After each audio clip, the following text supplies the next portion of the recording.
queríamos dar las gracias al Ayuntamiento de Monzón por haber contado con el Colegio Oficial de Farmacéuticos de Huesca para esta sesión. Debido a las circunstancias en las que nos encontramos, no hemos tenido más opción que hacer un pequeñísimo resumen de la sesión que teníamos preparada para daros unos conceptos básicos acerca de alimentación y alimentación aplicada al deporte. Como ponentes vamos a estar Leticia Horta Salvás, farmacéutica y dietista nutricionista, y a su vez es la vocal de alimentación del Colegio Oficial de Farmacéuticos de Huesca. Y yo, que soy Elena Palacios, también farmacéutica y dietista nutricionista, miembro de la Junta del Colegio Oficial de Farmacéuticos. Hechas las presentaciones, vamos a comenzar. Como indican los últimos estudios, las personas más sedentarias llevan una alimentación más desequilibrada. Esto, entre otros, conduce a una mayor predisposición a padecer patologías cardiovasculares, diabetes, enfermedades degenerativas en las articulaciones y algunos tipos de cáncer. Hoy nos dirigimos a vosotros para hablaros de nutrición aplicada al deporte, ya que Monzón se considera la cuna de los deportistas. ¿Cuáles son los objetivos básicos de la alimentación de todo deportista? Los podemos resumir en dos. El primero de ellos, ser capaces de comer lo suficiente. No todas las personas vamos a tener los mismos requerimientos. Una persona sedentaria necesita mucha menos energía que alguien que practique actividad física con cierta regularidad y todavía más si esa actividad física es de alta intensidad. Pero no podemos cuantificar de manera general, no podemos daros un dato de cuántas calorías necesitamos consumir. Hay que estudiar cada caso en particular. Y en segundo lugar, como segundo objetivo, tenemos el de ser capaces de repartir la comida de manera correcta a lo largo del día. ¿Qué ocurre si somos capaces de hacer 5 comidas? Que llegaremos a la siguiente ingesta con menos apetito. Y podremos realizar antes o después de los entrenamientos un pequeño tentempié. Dependiendo de cuál sea nuestro objetivo deportivo, esto va a ser primordial. Que hay que tener en cuenta que tanto la merienda como la media mañana tienen que ser elecciones saludables, igual que lo tienen que ser a lo largo del día, el resto del día. Si no va a ser así, es mejor no hacerlas. También hay que tener en cuenta que dependiendo la hora a la que tengamos el entrenamiento o la competición, la distribución de los alimentos será diferente, tanto en cantidad como en calidad. Es decir, estos objetivos se resumen en ser capaces de comer lo suficiente y tener una buena planificación alimentaria para el día. ¿Conoces los principales nutrientes de tu alimentación? Cada día ingerimos macronutrientes. Estos son los nutrientes que aportamos en mayor cantidad y a su vez en mayor o menor medida nos van a aportar energía. Se pueden clasificar en 3 grupos: los hidratos de carbono, las proteínas y las grasas. Las necesidades energéticas hemos dicho que había que individualizarlas, pero a su vez también hay que tener en cuenta tanto la intensidad como la duración del ejercicio. Pero a grandes rasgos, todos en mayor medida vamos a necesitar hidratos de carbono, en segundo lugar las grasas y en tercer lugar las proteínas. Vamos a dar unas pequeñas pinceladas de cada uno de estos macronutrientes. Vamos a comenzar con los hidratos de carbono, que son el macronutriente principal. Los hidratos de carbono nos van a aportar 4 kilocalorías por gramo de hidrato de carbono consumido. Entre sus funciones principales tenemos el de aportar energía al organismo, son el combustible por excelencia tanto de nuestro cerebro como de nuestro sistema nervioso. El sistema digestivo lo que va a hacer va a ser transformar estos hidratos de carbono en glucosa, que es el azúcar circulante en sangre, que básicamente es la energía con la que van a funcionar nuestras células, órganos y tejidos. También hay una parte de esta glucosa que podemos almacenar, tanto en los músculos como en el hígado. ¿Y cuándo vamos a recurrir a ese glucógeno, a ese azúcar que tenemos almacenado? Cuando tenemos un gasto extra, como ocurre con la práctica deportiva. ¿Dónde podemos encontrar estos hidratos de carbono? Pues como todos sabemos, forman parte de la patata, de los cereales, de las legumbres y también, aunque en menor medida, de los vegetales y de las frutas. Para un ejercicio de una intensidad media baja de 1 hora aproximadamente de duración, como puede ser el salir a caminar, los requerimientos de hidratos de carbono están entre los 5 y los 7 gramos por kilo de peso corporal y por día. Cuando esta intensidad aumenta y la duración oscila entre 1 hora y 3 horas, como puede ser, por ejemplo, salir con bici de montaña, estos requerimientos se incrementan desde los 7 hasta los 12 gramos de hidratos de carbono por kilo de peso corporal y por día. ¿Qué ocurre con el antes, durante y después? Que luego os lo explicará Leticia más detalladamente. Pues que antes lo que nos va a interesar sobre todo va a ser capaces de dejar esos depósitos de glucógeno cargados, y para ello aquí vamos a recurrir a alimentos con un índice glucémico bajo, de los que sean de absorción lenta. Esto que nos va a dar la energía necesaria para afrontar la actividad, pero una vez que está cesa y ese combustible se ha gastado, ¿qué tenemos que hacer? Reponerlo. ¿Y con qué lo vamos a reponer? Con los hidratos de carbono de absorción rápida. La distribución y la cantidad va a depender de los horarios de los entrenamientos y también de los objetivos. En segundo lugar, tenemos las grasas. Las grasas deben aportarnos entre un 25 y un 35% de la energía que consumimos a lo largo del día. Dentro de las grasas tenemos que destacar la importancia de las grasas poli y monoinsaturadas. ¿Por qué? Por su efecto cardioprotector y antiinflamatorio. ¿Cuáles van a ser las funciones principales de las grasas? Van a ser también encargadas de aportar energía al organismo. Aportan 9 kilocalorías por gramo de grasa consumida. Son imprescindibles para la absorción de determinadas vitaminas. Ojo con las dietas exentas de grasa, porque luego pueden aparecer déficits. Junto con el sistema endocrino, son las encargadas de regular y de producir determinadas hormonas. Forman parte de estructuras y de membranas celulares. Estas solo son algunas de las funciones de las grasas. ¿Y dónde podemos encontrarlas? Pues todos reconocemos como nuestro ingrediente principal de aporte de grasas el aceite de oliva. También tenemos otros aceites, también están presentes en los pescados azules, en los frutos secos, en las frutas como el aguacate, etc. En último lugar, vamos a tener las proteínas. Las proteínas son moléculas de gran tamaño que a su vez están formadas por secuencias de distintos aminoácidos. Existen 20 aminoácidos diferentes, unos esenciales y otros no esenciales. Los esenciales son los que obligatoriamente tenemos que aportar a través de la alimentación, porque nuestro cuerpo no va a ser capaz de sintetizarlo. Es lo que se conoce como las proteínas completas o no completas. Es imprescindible que la que ingiramos sea proteína de alto valor biológico, es decir, que aporte todos los aminoácidos esenciales. Esto es básico para obtener una óptima recuperación muscular. ¿Dónde se van a encontrar esas proteínas completas? En las proteínas de origen animal. Todos sabemos cuáles son: la carne, pescados, huevos, lácteos. Y las proteínas incompletas o no esenciales van a ser las proteínas de origen vegetal, pero que depende cómo las combinemos, podemos hacer que sean proteínas completas. Las proteínas de origen vegetal son las legumbres, los frutos secos, entre otras. Podemos combinar cereales con legumbres y tener una proteína completa, o cereales con frutos secos, ¿vale?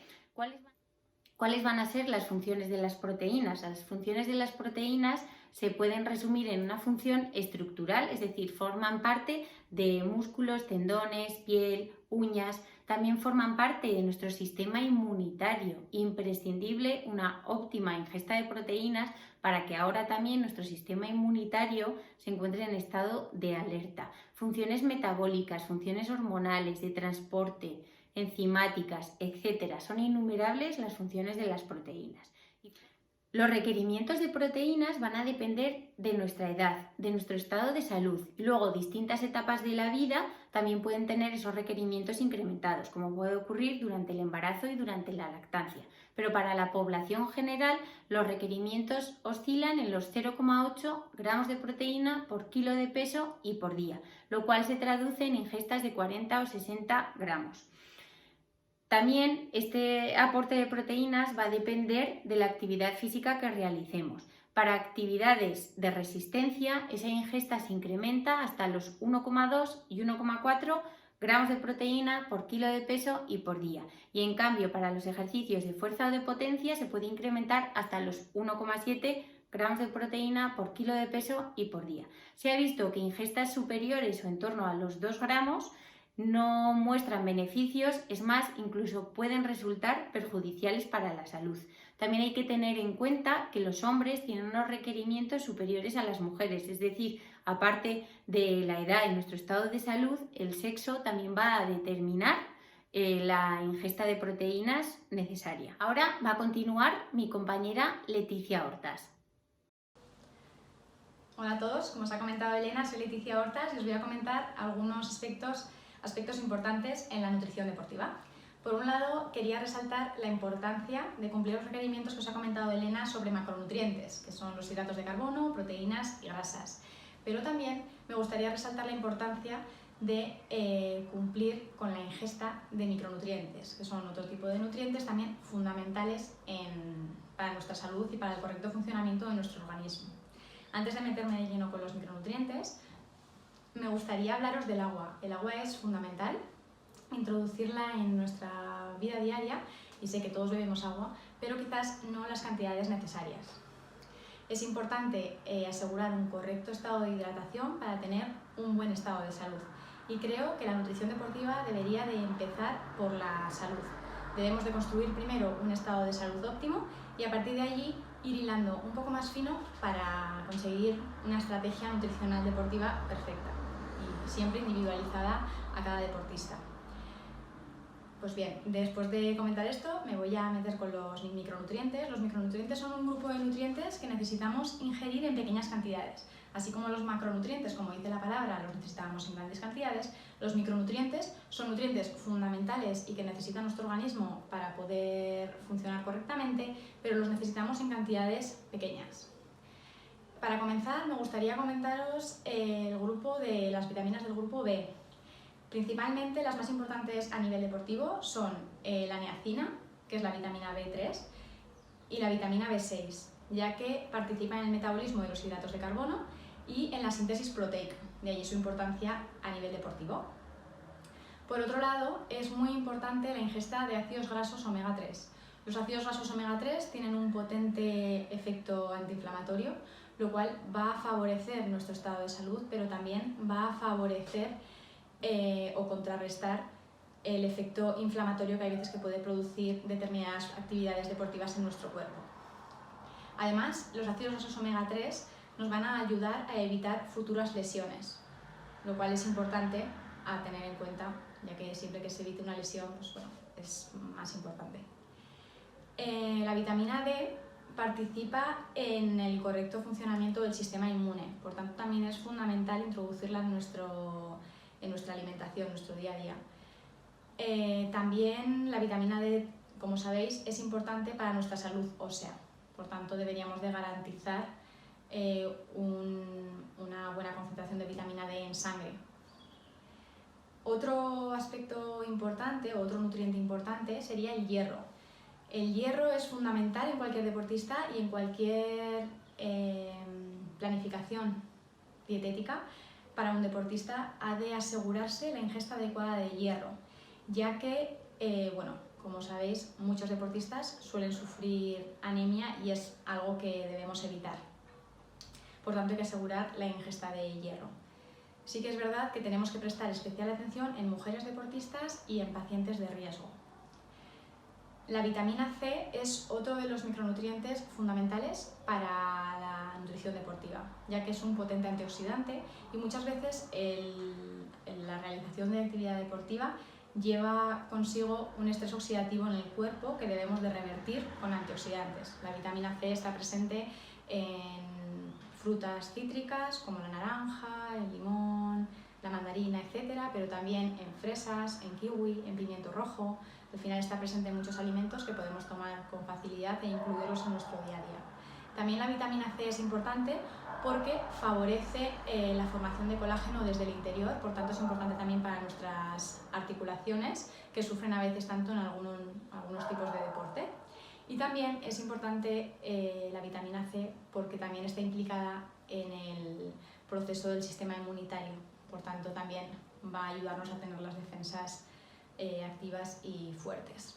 También os quería comentar, el zinc también participa en el proceso del sistema inmune, por tanto también es importante asegurarlos. El zinc lo vamos a encontrar en frutos secos o en algunos pescados, por tanto también es fácil asegurar su ingesta.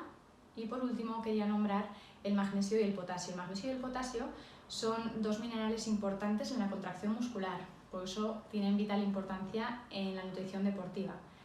Es importante tenerlos en cuenta también porque una adecuada ingesta tanto de magnesio como de potasio va a evitar posibles calambres musculares y posibles agarrotamientos que, pues al final son incómodos cuando se dan, y más en una carrera que nos pueden fastidiar el tiempo.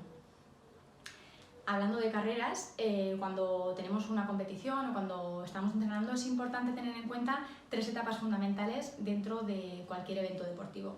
Uno sería la precompetición o el preentrenamiento, otro sería el tiempo o el periodo en el que estamos en el entrenamiento o la competición, que sería el durante, y el postcompetición o postentrenamiento. Entonces os voy a decir algunos aspectos a tener en cuenta durante estas 3 etapas. En el preentreno o precompetición es importante optimizar los depósitos de glucógeno. Este es un trabajo que tenemos que hacer antes, tenemos que hacerlo previo a la competición.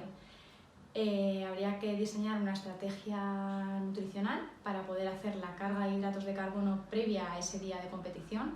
Esto obviamente es individualizado para cada deportista, pero generalmente suele ser 3-4 días antes para hacer una carga de hidratos de carbono, siempre dependiendo de posibles entrenamientos que tenga entre medio y demás. Ya os digo que habría que individualizar.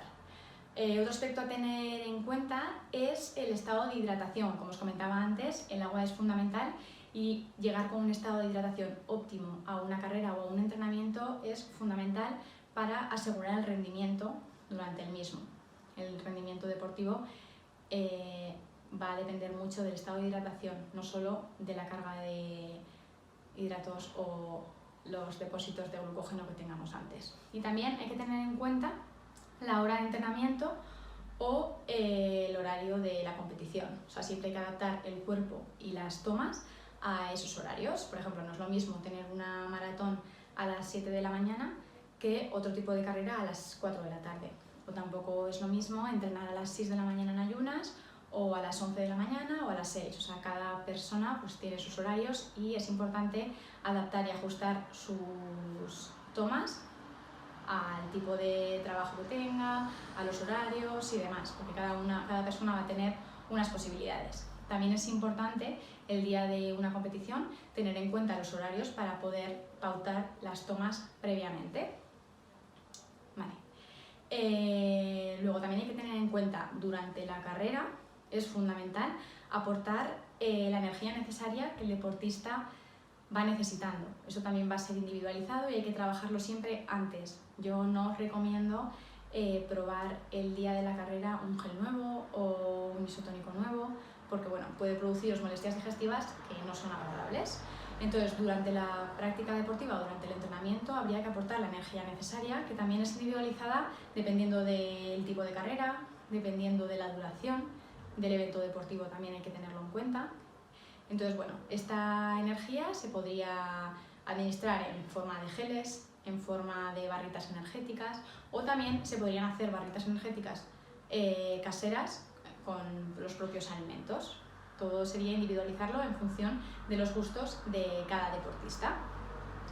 Durante la prueba deportiva también es importante rehidratarse, ya que vamos perdiendo hidratación y electrolitos por el sudor. Recalco lo de perder electrolitos por el sudor porque no conviene nunca durante una prueba deportiva hidratarse únicamente con agua. Lo ideal sería hacerlo con una bebida isotónica. Una bebida isotónica significa ISO igual. ISO significa que tiene la misma concentración que el plasma, o sea, isotónica significa misma concentración que el plasma de nuestro cuerpo. Por tanto, eso va a asegurar que tenemos una correcta hidratación y además que tenemos una buena asimilación. Si bebemos una bebida isotónica no tendríamos por qué tener molestias digestivas, o no deberíamos. Por tanto, siempre es mejor probarlo antes para evitar posibles errores el día de la carrera. Vale. Una vez ya hemos terminado la carrera, llega el momento de post-entreno o post-competición. Este momento es importante porque muchas veces lo obviamos o no le damos la importancia que tiene y es fundamental, sobre todo si vas a tener un entrenamiento ese mismo día o vas a tener un entrenamiento a corto plazo o si después de la carrera pues vas a seguir entrenando porque tienes una carrera la semana siguiente o dentro de 2 semanas. Ahí es importante porque, número 1, tenemos que rellenar esos depósitos de glucógeno. Es importante que empecemos a rellenarlos cuanto antes. Y también es importante recuperar el peso perdido durante la carrera. Muchas veces, cuando es una competición intensa, los deportistas suelen perder peso durante la carrera. Normalmente, esta pérdida de peso se debe a la deshidratación pura y dura de la carrera. Por tanto, habría que también asegurar esa hidratación después de la carrera. Esa hidratación la haríamos en función de, o con agua o con isotónico, pero ahora os explico en función de qué va a ser esta hidratación. Normalmente la recuperación de los depósitos de glucógeno la vamos a hacer con una bebida recuperadora o un recovery. Esa bebida recuperadora suele llevar hidratos de carbono y proteína, normalmente a una proporción 4:1, sería lo perfecto para asegurar esa correcta recuperación. Pero es verdad que hay veces que esas bebidas de recuperación llevan ya incluidas sales y electrolitos. Por tanto, si nuestra bebida de recuperación ya lleva incluidas sales y electrolitos, no habría que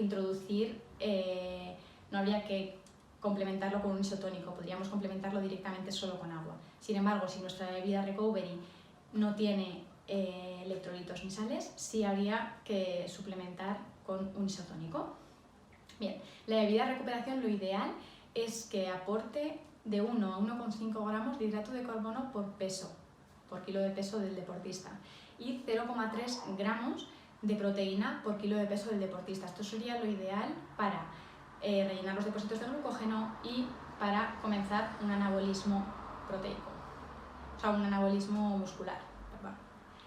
Este es otro tema que también es importante. Hay que asegurar o favorecer el anabolismo proteico, el anabolismo muscular, cuanto antes, ya que normalmente cuando una carrera o una práctica deportiva es muy intensa, solemos tener catabolismo muscular. Entonces tendríamos que revertirlo intentando producir el anabolismo muscular cuanto antes.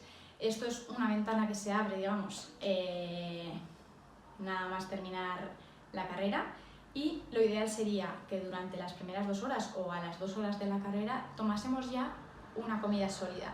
Una comida sólida después de haber tomado algo del recovery o la bebida de recuperación, y a las 2 horas ya tendríamos nuestro sistema digestivo un poco más adaptado para poder comer sólidos. Esa comida sólida yo os recomiendo que fuera rica en hidratos de carbono, pero también introduciría algún elemento proteico para favorecer ese anabolismo, y también os recomendaría que le introdujéramos algo de verduras o frutas para asegurar que ingerimos vitaminas y minerales, y también nos van a dar un poder antioxidante fundamental tras una práctica deportiva, ya que probablemente se ha producido estrés oxidativo y es interesante revertirlo. Entonces, bueno, estas son las pautas que hemos podido dar así rápidas. Obviamente daría para una charla mucho más larga, pero es el tiempo que tenemos. Y lo que sí que quería hablar es sobre la hidratación, ya que os he dado pautas de hidratación en los 3 puntos, tanto pre, durante como después, pero no os he dado información sobre cantidades. Lo ideal antes de la práctica deportiva sería más o menos entre 1 hora y media hora antes del entrenamiento o de la prueba deportiva, sería ingerir o beber de 300 a 600 mililitros del isotónico. Beberlo a sorbitos pequeños para evitar el efecto cantimplora y tener que orinarlo todo. Pensad que lo que nos interesa es llegar bien hidratado a la prueba, y nos interesa que lo que bebamos lo asimilemos bien y vayamos bien hidratados. Durante la práctica deportiva lo ideal sería beber cada 20 minutos. Ya sé que es complicado, pero bueno, todo se entrena y todo se puede mejorar. Sé que cuando estamos en una práctica deportiva y más en según qué deportes cuesta, pero lo vais a notar mucho a nivel de rendimiento y también a nivel de fatiga, ya que se ha visto, hay estudios que han visto que el hecho de beber una bebida de una temperatura agradable para el deportista reduce la sensación de fatiga durante el entrenamiento o durante la práctica, o sea, durante la competición.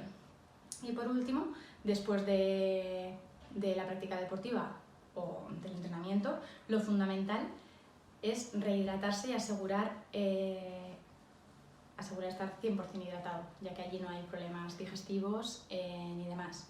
Hay dos errores muy habituales en el tema del deporte. Uno sería hidratarse únicamente con agua, que lo podría producir hiponatremia, esto es concentración de sodio bajo en sangre. Esto puede llevar a algunos problemas, bueno, tampoco me voy a meter, pero bueno, lo ideal, ya os digo que no es hidratarse solo con agua, por eso es importante un isotónico o utilizar pastillas de sales o demás para hidratarnos.